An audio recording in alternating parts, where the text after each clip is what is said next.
그러니까 우리가 빨리 예수한국 복음통 이루자는 그런 생각이 이렇게 들어요. 우리 하나님이 예비하신 것, 우리가 함께 지난 시간에 개요 들었는데요. 말씀표 한번 올려주세요. 말씀표. 이 말씀표를 보면서 여러분 뭘 느끼세요? 새삼스럽게 오늘도 이 말씀표를 이제 이게 신학교 토크 시작하기 전에 이렇게 물끄러미 보면서 이거 정말 대단하다는, 왜냐하면 요거 말씀표 요거 한 장 안에 구약 신약 66권이 요 한 장 안에 딱 들어가 있는 거예요.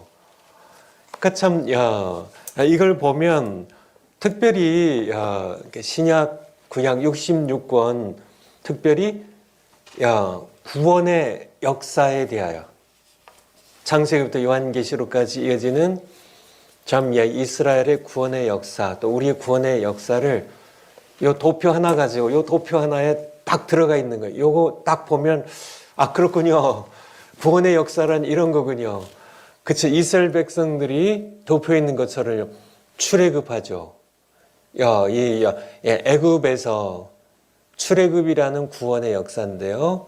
애굽에서 시작해서 홍해, 광야, 요단강을 건너서 가나안에 들어가는, 이게 이스라엘 백성들의 구원의 역사거든요. 그런데 바로 이 역사가 바로 우리의 구원의 역사를 보여주는 예표, 모형. 그러니까 앞서 우리도 애국 같은 세상에서 어떻게 참 예수님 아니라는 그런 우리의 영원한 가나안까지 갈 수 있게 되는지 이 도표를 통하여 이렇게 일목요연하게 딱 보니까, 그래서 참 우리 정관 목사님 통해서 우리에게 주신 하나님의 말씀의 놀라운 면을 다시 한번 이렇게 보게 됩니다. 그래서 이 도표 보면서요. 제가 준비한 파워포인트 있는데요. 그걸 이렇게 염두에 두시고 같이 한번 보겠습니다. 지난번에 했던 개요, 구약 시대의 가나안은 신약 시대의 예수 안에 예표이다. 이거를 정관 목사님이 그러니까 우리가 저도 목회할 때요. 정말 가나안이, 약속의 땅 가나안이 우리의 구원의 최종 목적지를 예표한다고 멀리서 바라보는 그것이라고 설교를 한 적이 있지만은, 그것이 바로 가나안이 바로 예수 아니다. 그렇게 우리 정관 목사님 이렇게 설교하시고 말씀표를 이렇게 정리해 주셔서 훨씬 더 이렇게 깊고 또 구원의 역사를 쉽게 이해할 수 있는 그런 귀한 설교임을 다시 한번 이렇게 생각하게 됩니다. 두 번째, 하나님께서 이스라엘을 위해 가나안에 예비하신 모든 복을 이 시대에 그의 백성인 우리를 위해서는 예수 안에 예비하셨다는 거예요. 이게 정관 목사님의 설교의 핵심 중에 결론이죠. 그러니까요. 이스라엘 백성들처럼 우리도 애굽을 탈출하여 홍해를 건너고 광야 들어가서 내 안에 아담이 주고 요단강을 건너면 가나안 곳 예수 안에 들어가게 되고요. 그곳에서 하나님이 예비하신 가나안의 모든 복을, 특별히 신명기에 가나안에서 누릴 복을 하나님께서 열거하고 계신데요. 이 모든 복을 우리가 예수 안에서 누리게 된다는 그런 것이 전체 우리 정관 목사님의 설교의 개요입니다. 파워포인트 다음 거요. 오늘 특별히 이제 두 번째 시간으로 이제 애굽에 대하여, 다음 시간에 이제 광야에 대하여, 그 다음에 가나안에 대하여 이렇게 우리 교수님들과 함께 말씀 나눌 텐데요. 개요적으로 좀 애굽에 관하여 말씀드리면, 구약 시대의 애굽은 신약 시대의 세상을 보여주는 모형이다. 정관 목사님 설교입니다. 이게 제 설교가 아니고 제 강의가 아니고, 그러므로 애굽을 파악하면 오늘날 세상을 파악할 수 있다는 거예요. 야, 이 논리를 아시겠죠? 야, 구약 시대의 애굽은 신약 시대의 세상을 보여주기 때문에요. 오늘날 신약 시대, 오늘날 우리가 사는 세상은 복잡하고 파악하기 어렵지만은 애굽을 파악하면 오늘날 복잡한 세상을 파악할 수 있다는 얘기예요. 이것이 정광 목사님이 이 세상을 꿰뚫는 성경적인 그런 관통력이라고 할까요? 세 번째, 애굽을 통해 그러면 애굽을 파악하면 오늘날 세상을 파악할 수 있다면 그러면 애굽을 통해서 구원받기 전 우리의 상태를 한번 살펴보자는 거죠. 첫 번째, 애굽의 왕이 바로였듯이 오늘날 세상 임금은 마귀라는 겁니다. 말씀표에 이렇게 1, 2, 3, 4로 이렇게 쭉 나온 겁니다. 두 번째, 당시 백성들이 바로의 종이었듯이 오늘날 세상 모든 사람은 사탄의 종이라는 얘기입니다.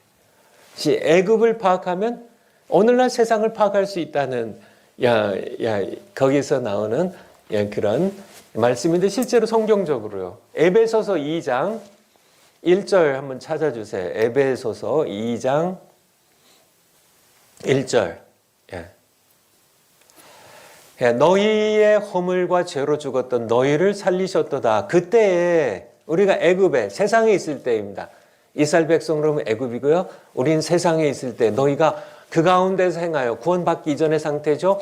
이 세상 풍속을 쫓아 이스라엘 백성들이 애굽의 풍속을 따라 우상을 숭배하며 태양신을 섬기며 바로를 섬기며 살았던 것처럼 우리도 구원받기 이전에는 이 세상의 풍속을 쫓고 공중의 권세 잡은 자를 따랐으니 이 공중의 권세 잡은 자가 누구예요? 사탄이죠. 그의 노예로 우리는 살아간 겁니다. 지금도 구원받지 못한 불순종의 아들들 가운데서 역사하는 영이라 사탄의 영이죠.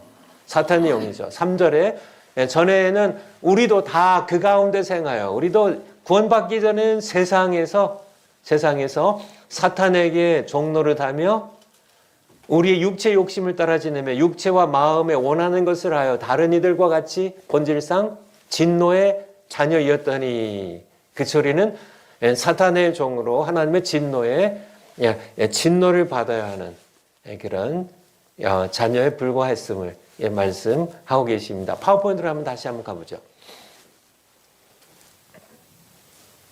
그러니까 구원받기 전에 우리의 상태를 지금 우리의 상태입니다. 애굽을 통해서 바라볼 수 있다는 거예요. 그래서 1, 2, 3으로 파워포인트 다음 거예요. 그러면은 구원받기 이전의 상태는 우리가 정말 우리가 사는 세상은 바로가 왕이었듯이 사탄이 이렇게 지배하는 세상이고 우리가 사탄에게 종노릇하고 그랬던 우리였음을 그렇다면 우리가 구원받은 이후에는 우리 구원도 출애굽을 통해서 볼 수 있다는 얘기예요. 이스라엘의 구원의 역사를 통하여 우리의 구원의 역사를 볼 수 있다는 거죠. 우리의 구원을 위해 하나님께서 하신 일은 이스라엘의 출애굽과 마찬가지로 죄로 말미암아 형성된 사탄과의 연합을 주종관계를 깨고 우리를 사탄에게서 분리시키는 일이었다. 말씀표에 다 나와 있는 얘기입니다. 하나님께서는 이 일을 성취하기 위하여 말씀표에는 네 번째인데요. 제가 이렇게 1번으로 이렇게 해놨는데요. 바로에게 종노릇하는 백성을 구원하기 위해 모세를 애굽에 보냈듯이 사탄의 종노릇하는 우리를 구원하기 위해 우리를 위해서는 예수 그리스도를 세상에 보내셨다는 두 번째 바로와 분리시켜 우리를 불러내시려고 10가지 재앙을 쏟아부으셨습니다. 그래서 이제 종노릇하는 이스라엘 백성들을 이제 바로와 분리시켜서 출애굽시키기 위하여 10가지 재앙을 쏟아부으셨는데요. 오늘날도 사탄과 분리시켜 그의 백성을 불러내시려고 오늘날도 하나님께서는 재앙이라는 방법을 사용하신다는 겁니다. 세 번째, 말씀표에는 6번째에 나와요. 분리를 거부하던 바로를 6월절 사건으로 이제 10번째 재앙이 사건인데요. 유월절 사건으로 굴복시키셨듯이 출애굽기 12장에 나오죠. 하나님께서는 유월절 어린 양 예수 그리스도의 피로 사탄을 굴복시키셔서 마침내 그의 백성을 사탄으로부터 분리시켜 내신다.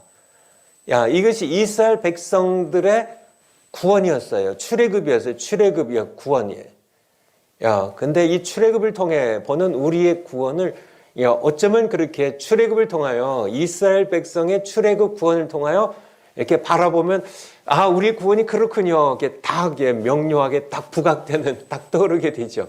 그렇군요. 그렇군요.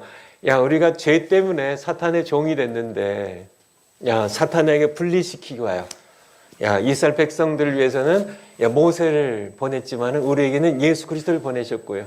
재앙들을 쓰셨고 마침내 바로가 유월절 사건에 굴복했듯이 사탄은 유월절 어린 양 예수 그리스도의 피 앞에 굴복해서 결국은 그의 백성을 이렇게 사탄이 내어줄 수밖에 없는, 나가라고 내어줄 수밖에 없는, 그래서 하나님께서 시켜내셨다는 그런 놀라운 해석입니다. 히브리서 2장 14절 한번 찾아주세요.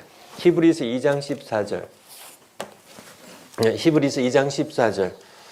자녀들은 우리들이죠. 우리들은 혈과 육에 속하였음에 우리는 이게 살과 피가 있다는 거죠.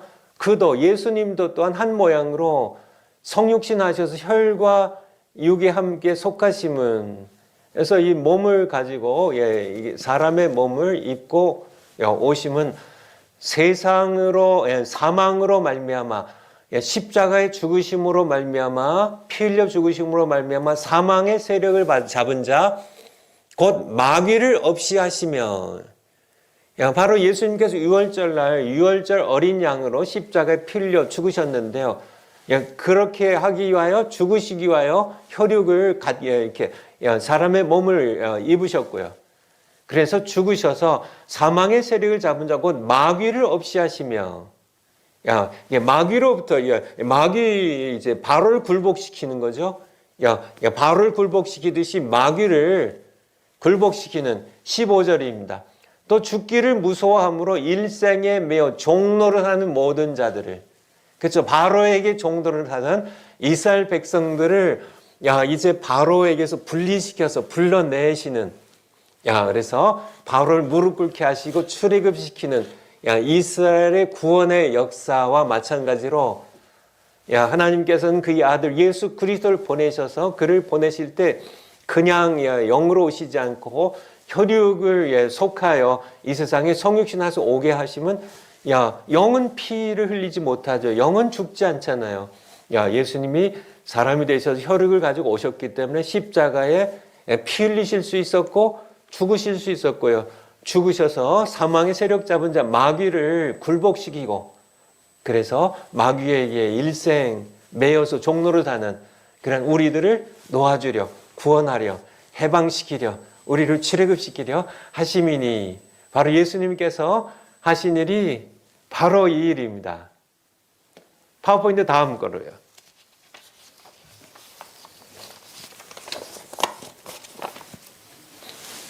정화 목사님의 설교에 보면 이제 말씀표에 유월절 어린 양의 살과 피를 먹은 자들에게 나타나는 두 가지 현상이라는 이제 말씀표의 내용이 나오는데요. 또 설교 가운데도 나오는데요.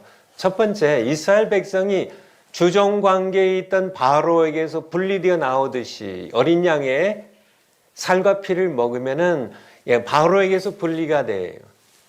새 언약의 백성인 우리도 주종 관계에 있던 사탄에게서 분리된다는 얘기입니다. 유월절 어린 양의 살과 피를 먹으면.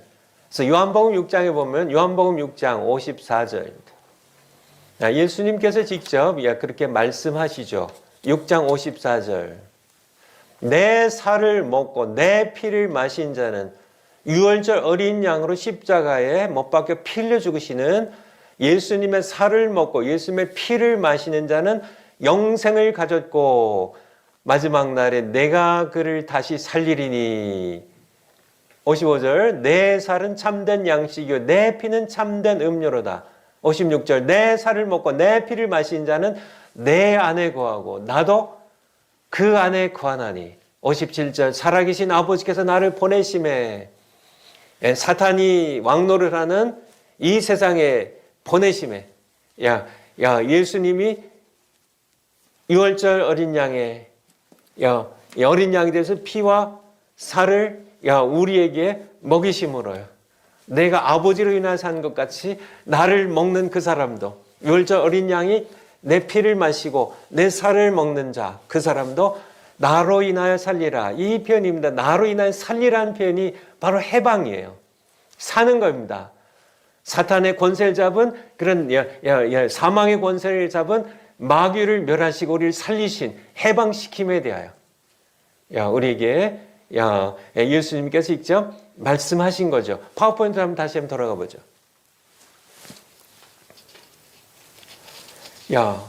그래서 이렇게 두 가지 나타난 현상인데요. 유월절 어린 양의 살과 피를 먹는 자들에게 나타나는 두 가지 현상입니다.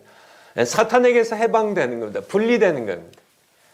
두 번째, 분리됨과 동시에 이스라엘 백성에게 불기둥과 구름 기둥이 나타나 가나안까지 길을 인도하기 시작했듯이 출애굽기 한번 볼까요? 13장 12절 출애굽기 13장 21절입니다. 13장 끝부분이에요.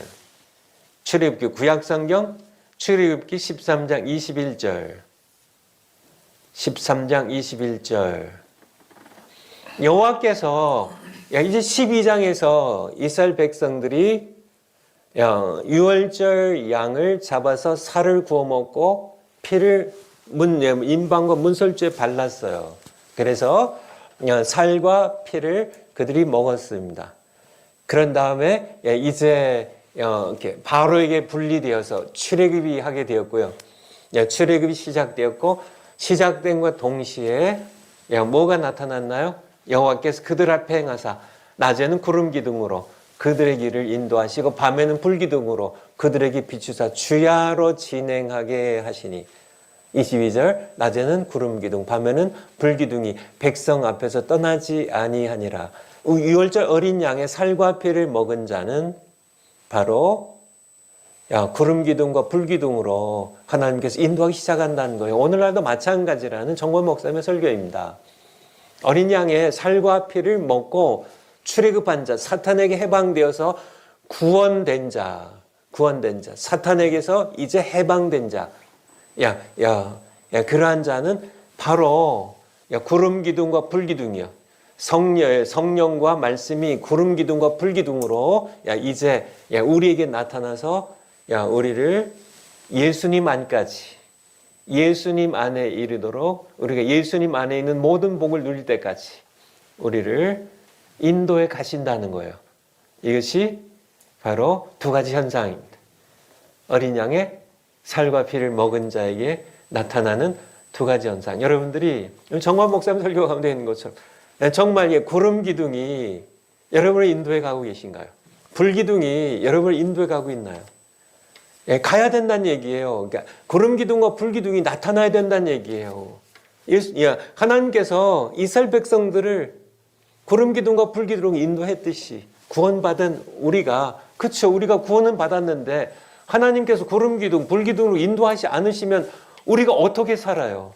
이 인생의 이 광야 같은 이 세상에서 우리가 어느 길이 우리가 가야 할 길인지 정말 예수님 안까지 우리가 가야 되는데요. 우리의 약속의 땅, 가나안 땅, 새 예루살렘까지 가야 되는데 우리가 어떻게 알아서 가요? 우리는 헤매다가 죽죠. 함정에 빠지고 늪에 빠지고 길 잃고 헤매다가 세상에서 그냥 다 죽어버리죠.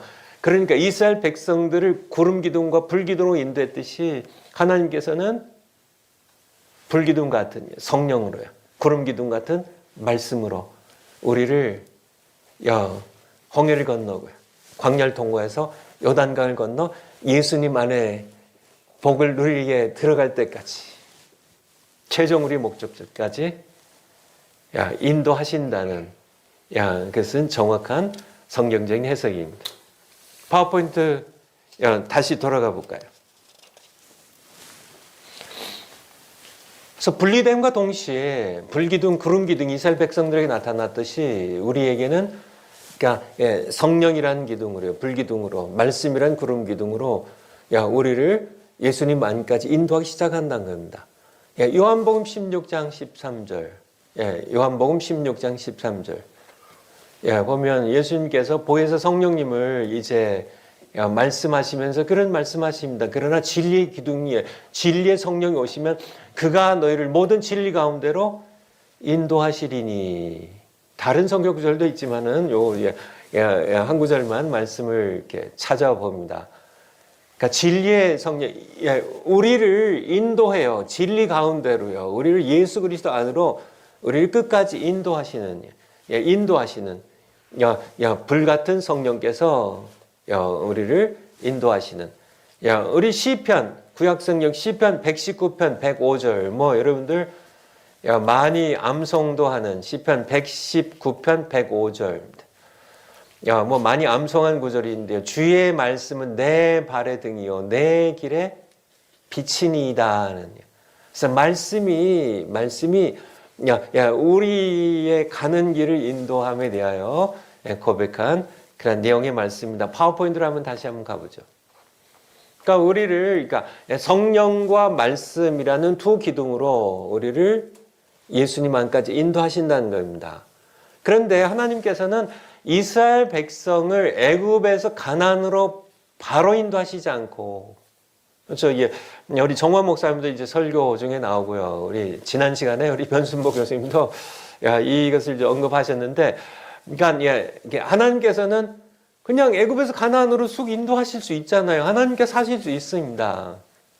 그렇죠? 그러면 열 나흘이면은 간다고. 이제 사실은 더 빨리도 갈 수 있지만 원래 200만이라는 가데스 바네아에서 이렇게 가는 길 이렇게 멀지도 않고 그러니까 근데 또 200만이라는 이게 장정만 60만이니까 대략 한 200만 정도 될까요?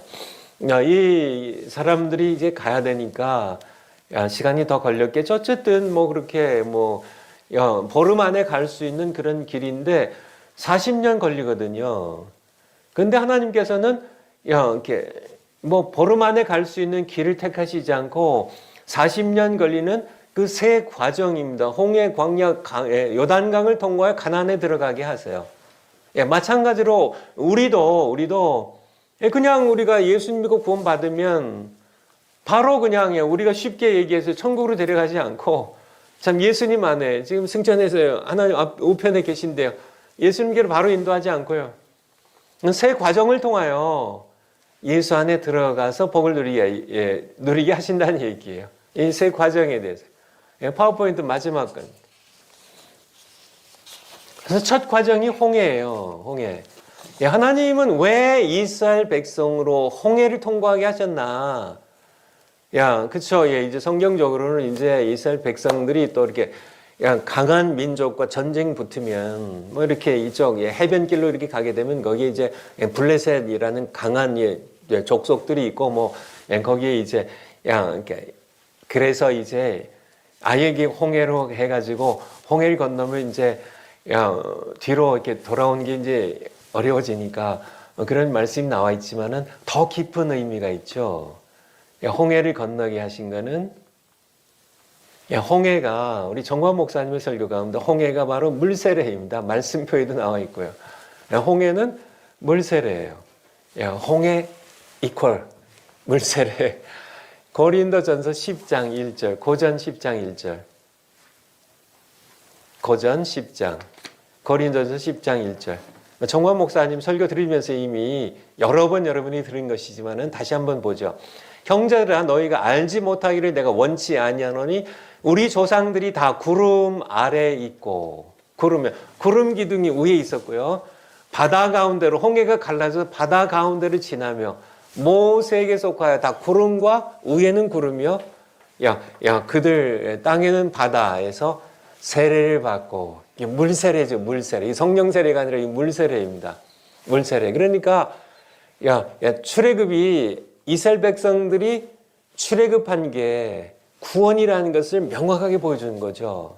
물세례를 받고 이제 우리가 구원을 받으니까 중생의 예식이 바로 물세례니까요. 그래서 하나님께서는 홍해로 이스라엘 백성을 왜 인도하셨나? 홍해를 통하여 이스라엘 백성들이 물세례를 받을 수 있도록 파워포인트로 한번 다시 한번 가보죠. 그래서 이스라엘 백성에게 홍해는 모세에게 속하여 바로의 종이었던 옛 자아가 죽고 묻히고 하나님의 백성으로 거듭나는 물세례였습니다. 홍해는 물세례였어요. 사탄의 종이었던 우리도 홍해를 건너게 하시는데요. 바로 물세례를 통과하여 예수 그리스도와 함께 죽고 묻히고 그리스도와 함께 묻히고 그리스도와 함께 하나님의 백성으로 부활하는 거듭나는 것에 대하여 로마서 6장 1절부터 어제 오살리의 정원 목사님 설교 가운데도 나왔고 여러분들이 많이 읽었지만은 너무 중요한 말씀이니까요. 다시 한번 읽죠. 그런즉 우리가 무슨 말하리요? 은혜를 더하게 하려고 죄에 거하겠느냐? 2절에 그럴 수 없느니라. 죄에 대하여 죽은 우리가 어찌 죄 가운데 더 살리요? 3절에 무릇 그리스도 예수와 합하여 세례를 받은 우리는 물세례입니다. 그의 죽으심과 합하여 세례받는 줄을 알지 못하느냐? 죽음의 연합이죠. 4절에 그러므로 우리가 그의 죽으심과 합하여 세례를 받음으로 물세례입니다. 또 그와 함께 장사되었나니 이는 아버지의 영광으로 말미암아 그리스도를 죽은 자 가운데서 살리심과 같이 우리로 또한 새 생명 가운데서 행하게 살게 하려 함이니라. 5절에 만일 우리가 그의 죽으심을 본받아 연합한 자가 되었으면 그리스도와의 연합입니다. 복음의 7대 연합, 그리스도, 죽음의 연합입니다. 그리스도의 죽으심과 함께 본받아 그리스도와 함께 연합한 자가 되었으면 또한 그의 부활을 본받아 연합한 자가 되리라. 이 말씀입니다. 6절까지 읽어도 좋고요. 어쨌든 이게 그리스도와의 연합인데 그리스도와의 연합. 그러니까 이스라엘 백성들은 홍해가 바로 옛 사람이 사탄의 종로를 타든 사탄에게 주종로를 타든 사탄과 연합되어 있던 옛 자아가 죽고 이게 홍해를 건너는 물세례 사건입니다. 하나님의 백성으로 모세에게 속한 하나님의 사람으로 거기서 새롭게 거듭난 것처럼 마찬가지로 우리도 물세를 통하여 사탄에게 연합되어 있던 사탄에게 종로를 타던 내가 분리되어서 내가 그런 나는 죽고 내가 그것이 죽음의 연합입니다. 죽고 내가 그리스도와 연합하여 다시 부활의 새 생명으로 내가 거듭나는 것 이것이 바로 홍해로 하나님께서 이끌으신 구원의 과정의 중요한 홍해를 빼면 이스라엘 백성들이 가나안 땅에 가도 소용없는 겁니다. 홍해를 통과해야만 옛 자아가 이 바로에게 결합되어 있던 옛 자아가 죽어야 되거든요. 바로 우리도 물세례입니다. 홍해를 건너듯이 우리가 물세례를 통과하면서 내가 죄 때문에 사탄의 종로를 타든 사탄에게 결합되어 있던 연합되어 있던 내가 분리되고요. 그것이 깨어지고요. 내가 사탄에게 연합되어 있던 내 옛자가 죽어버리고요. 물세례에서 내가 죽는 겁니다. 그리스도와 함께 죽는 거예요. 그리스도와 연합해서 내가 십자가에 죽으신 예수님과 함께 죽는 거예요. 그리고 예수님과 연합되어 내가 그리스도의 부활에 참여하는 부활의 연합에 들어가게 됨을 우리에게 말씀해 주고 계세요. 파워포인트 마지막 보고 마치도록 하겠습니다. 홍해는 이스라엘 백성에게 바로에게 종로를 타던 애굽 생활의 끝이었고요. 물세례는 똑같습니다. 그러니까 정원 목사님의 설교가 그거예요. 그러니까 오늘날 우리 구원의 역사를 어떻게 이해할 수 있나? 이스라엘 백성이 애굽에서 바로에게 종로된 애굽에서 분리되어서 해방되어서 홍해를 건너고 광야 요단강을 건너 가나안 땅에 들어가는 것이 정확하게 사탄이 지배하는 세상에서 우리가 이제 해방되어서 예수님 안에 구원을 누리는 이것과 정확하게 딱 들어맞는다는 그런. 그래서 우리도 물세례는 사탄에게 종로로 나눈 우리에게도 세상 생활의 끝을 의미하는, 물세례 받으면 세상 생활과는 이제 끝입니다. 홍해를 건너면 이제 애굽 생활 끝이에요. 이상입니다. 네, 감사합니다. 손원배